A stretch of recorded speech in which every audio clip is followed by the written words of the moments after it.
ಒಬ್ಬ ಅಕ್ಕ ತನ್ನ ತಮ್ಮನ ಭವಿಷ್ಯಕ್ಕಾಗಿ, ಆತನ ದುಬೈ ಕನಸಿಗಾಗಿ ತನ್ನ ಇಡೀ ಯೌವನವನ್ನೇ ಬಲಿಕೊಟ್ಟು ತನ್ನಷ್ಟೇ ವಯಸ್ಸಿನ ಮಗಳಿರೋ ಮುದುಕನ ಕೈಯಿಂದ ತಾಳಿ ಕಟ್ಟಿಸ್ಕೋತಾಳೆ. ಅಂದ್ರೆ ಆ ಕುಟುಂಬದ ಬಡತನ ಎಷ್ಟಿರಬಹುದು ಒಮ್ಮೆ ಯೋಚನೆ ಮಾಡಿ. ಆದರೆ ಅವಳ ಆ ದೊಡ್ಡ ತ್ಯಾಗ ಕೊನೆಗೆ ಏನಾಯ್ತು ಗೊತ್ತಾ?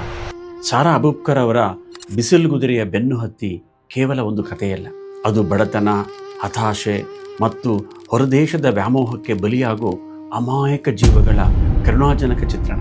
ಈ ಕತೆ ಓದಿದ್ರೆ ಸಾಕು, ಕಜ್ಜಮ್ಮನ ಕುಟುಂಬದ ದಾರುಣ ಸ್ಥಿತಿ, ಆ ದುಬೈ ಅನ್ನೋ ಮರೀಚಿಕೆ ನಮ್ಮನ್ನು ಕಾಡೋಕೆ ಶುರು ಮಾಡುತ್ತೆ. ಬಡತನದ ಬವಣೆ, ಅಪರಿಚಿತ ಜಗತ್ತಿನ ಅಪಾಯಗಳು ಈ ಕಥೆಯಲ್ಲಿ ಎಷ್ಟು ಮಾರ್ಮಿಕವಾಗಿ ಬೆಸೆದುಕೊಂಡಿದೆ ಅಂತ ಇವತ್ತು ನಿಮ್ಗೆ ಹೇಳ್ತೀನಿ.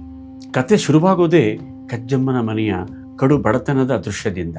ಕಜ್ಜಮ್ಮ ತುಂಬ ಶ್ರಮಜೀವಿ ತಾಯಿ.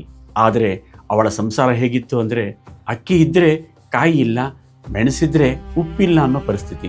ಸೀಮೆ ಎಣ್ಣೆ ಉಳಿಸ್ಬೇಕು ಅಂತ ಕತ್ತಲಲ್ಲೇ ಕೂತು ಬೀಡಿ ಕಟ್ಟೋ ಅವಳ ಅಸಹಾಯಕತೆ ನೋಡಿದರೆ ಬಡತನ ಎಷ್ಟು ಭೀಕರವಾಗಿರುತ್ತೆ ಅಂತ ನಮ್ಗೆ ಅರ್ಥ ಆಗುತ್ತೆ. ಇನ್ನು ಅವಳ ಗಂಡ ದುಡಿದ ಹಣನೆಲ್ಲ ಜುಜಾಟಕ್ಕೆ ಸುರಿಯೋ ಅಂತ ಬೇಜವಾಬ್ದಾರಿ ಮನುಷ್ಯ. ಮನೆಯಲ್ಲಿ 20 ವರ್ಷದ ಮಗಳು ನಬೀಸಾ ಇದ್ದಾಳೆ. ಅವಳು ಶಾಲೆಯ ಮುಖಾನೇ ನೋಡಿಲ್ಲ. ಆದರೆ ಇಡೀ ಮನೆ ಜವಾಬ್ದಾರಿ ಹೊತ್ತುಕೊಂಡು ತಮ್ಮನ ಮೇಲೆ ಅಪಾರ ಪ್ರೀತಿ ಇಟ್ಕೊಂಡಿರೋ ಯುವತಿ. 12 ವರ್ಷದ ಕಿರಿಯ ಮಗಳು ಸುಹಾರಾ. ಇವರಿಬ್ಬರ ನಡುವೆ ಹುಟ್ಟಿದವನೇ ಹಮೀದ್. ಮನೇಲಿರೋ ಏಕೈಕ ಗಂಡು ಮಗ ಅಂತ ಸಾಕಷ್ಟು ಮುದ್ದಿನಿಂದ ಬೆಳೆದವನು. ಆದರೆ ಇಡೀ ಕುಟುಂಬದ ನಿರೀಕ್ಷೆಗಳ ಭಾರ ಹೊತ್ತು ದಿಕ್ಕು ಕಾಣದೆ ಒದ್ದಾಡೋ ಯುವಕ ಆತ. ಈ ಬಡತನದಿಂದ ಪಾರಾಗಬೇಕು ಅಂದರೆ ಹಮೀದ್ ಓದಬೇಕು, ದುಬೈಗೆ ಹೋಗಿ ಕೆಲಸ ಮಾಡಬೇಕು ಅನ್ನೋದೇ ಕಜ್ಜಮ್ಮ ಮತ್ತು ನಬೀಸಾಳ ನಂಬಿಕೆ ಆಗಿತ್ತು. ಅವನನ್ನು ಓದಿಸೋಕ್ಕೆ ಅವರು ಕೊಡೋ ಪಾಡು ಅಷ್ಟಿಷ್ಟಲ್ಲ. ಕಜ್ಜಮ್ಮ ಬೇರೆಯವರ ಹಳೆ ಬಟ್ಟೆ, ಪುಸ್ತಕ ತಂದುಕೊಟ್ಟು ಮಗನ್ನ ಶಾಲೆ ಕಳಿಸ್ತಾಳೆ. ಅವನು ಕಾಲೇಜಿಗೆ ಸೇರಲೇಬೇಕು ಅಂತ ಹಠ ಹಿಡಿದಾಗ ತನ್ನ ಕಿವಿಯಲ್ಲಿದ್ದ ಒಂದೇ ಒಂದು ಓಲೆನ ಅಡವಿಟ್ಟು ಹಣ ಕೊಡ್ತಾಳೆ. ಇತ್ತ ಅಕ್ಕ ನಬೀಸಾ ತಮ್ಮನಿಗೆ ಬಿಸಿ ಊಟ ಸಿಗಲಿ ಅಂತ ಕಾದಿರಿಸಿ ತಾಯಿಯ ಬೈಗುಳದಿಂದ ಅವನನ್ನು ಯಾವಾಗಲೂ ಕಾಪಾಡ್ತಾ ಇರ್ತಾಳೆ. ಇಷ್ಟೆಲ್ಲ ಮಾಡಿದರೂ ಹಮೀದ್ ಓದ್ನಲ್ಲಿ ಆಸಕ್ತಿ ಕಳೆದುಕೊಂಡು ಕಾಲೇಜ್ ಬಿಟ್ಟು ಕೂಲಿ ಕೆಲಸಕ್ಕೆ ಸೇರ್ತಾನೆ. ಹೇಗಾದರೂ ಮಾಡಿ ದುಬೈಗೆ ಹೋಗಬೇಕು ಅನ್ನೋದು ಹಮೀದ್ನ ಆಸೆ. ಆದರೆ ವೀಸಾಗೆ 25,000 to 40,000 ರೂಪಾಯಿ ಬೇಕು. ಸ್ವಂತ ಮನೆ ಕೂಡ ಇಲ್ಲದ ಆ ಕಡು ಬಡತನದ ಕುಟುಂಬಕ್ಕೆ ಅಷ್ಟು ಹಣ ಹೊಂದಿಸೋದು ಅಸಾಧ್ಯದ ಮಾತು. ಈ ಸಂದರ್ಭದಲ್ಲಿ ಬಡತನ ಅನ್ನೋದು ತನ್ನ ಪರಾಕಾಶ ತಲುಪುತ್ತೆ. ತಮ್ಮನ ವೀಸಾ ಹಣಕ್ಕಾಗಿ 20 ವರ್ಷದ ನಬೀಸಾ ತನ್ನ ಯೌವನಾನೇ ಬಲಿ ಕೊಡೋಕೆ ಸಿದ್ಧಳಾಗ್ತಾಳೆ. ತನ್ನದೇ ಪ್ರಾಯದ ಮಗಳಿರೋ 4-5 ಮಕ್ಕಳ ತಂದೆಯಾದ ಒಬ್ಬ ವಯಸ್ಸಾದ ಶ್ರೀಮಂತನನ್ನ ಅವಳು ಮದುವೆ ಆಗೋಕ್ಕೆ ಒಪ್ಪಿಕೊಳ್ತಾಳೆ.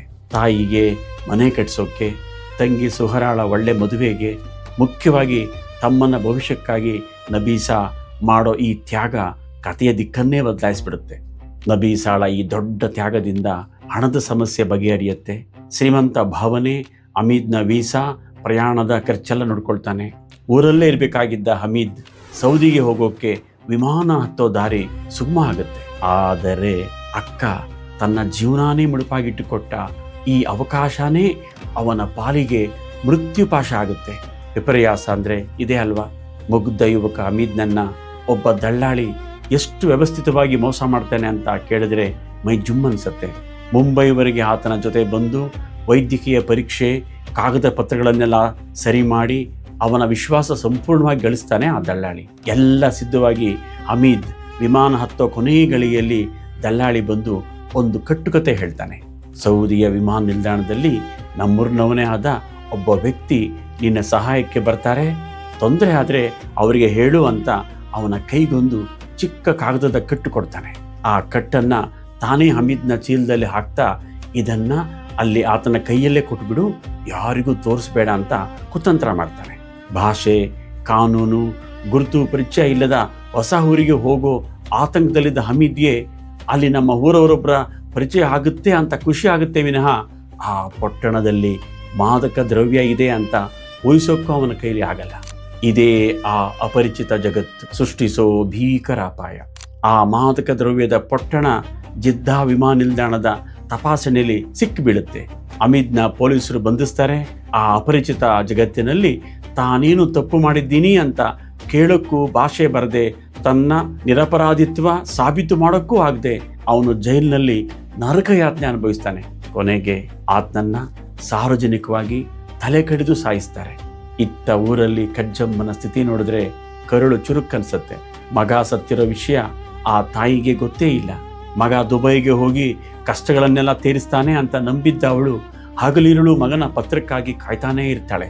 ಸೌದಿಯಿಂದ ಯಾರಾದರೂ ಪರಿಚಯದವರು ಬಂದರೆ ಸಾಕು, ಓಡಿ ಹೋಗಿ ನನ್ನ ಮಗನ ಕಂಡಿದ್ದೀರಾ, ನನ್ನ ಹಮೀದ್ನ ಸುದ್ದಿ ಏನಾದರೂ ಗೊತ್ತಾ, ಎಲ್ಲಿದ್ದಾನೆ ನನ್ನ ಮಗ ಅಂತ ಕೇಳ್ತಾಳೆ.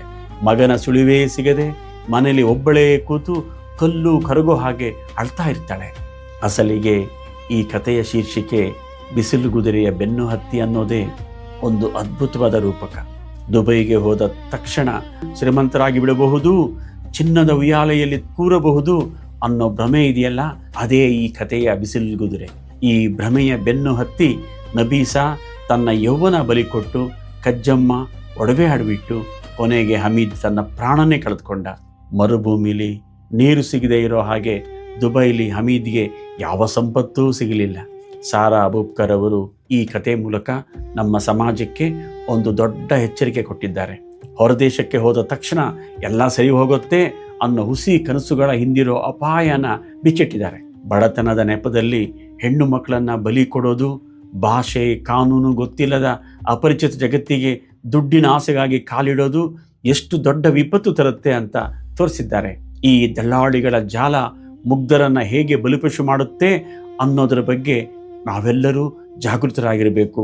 ವಾಸ್ತವದ ಅರಿವಿಲ್ಲದೆ ಮರೀಚಿಕೆಯ ಬೆನ್ನು ಹತ್ತಿದ್ರೆ ಅದು ಇಡೀ ಕುಟುಂಬನ ಶೋಕದ ಕಡಲಿಗೆ ತಳ್ಳತ್ತೆ ಅನ್ನೋ ಕಟು ಸತ್ಯ ಈ ಕತೆ ನಮಗೆಲ್ಲರಿಗೂ ತಿಳಿಸ್ಕೊಡುತ್ತೆ.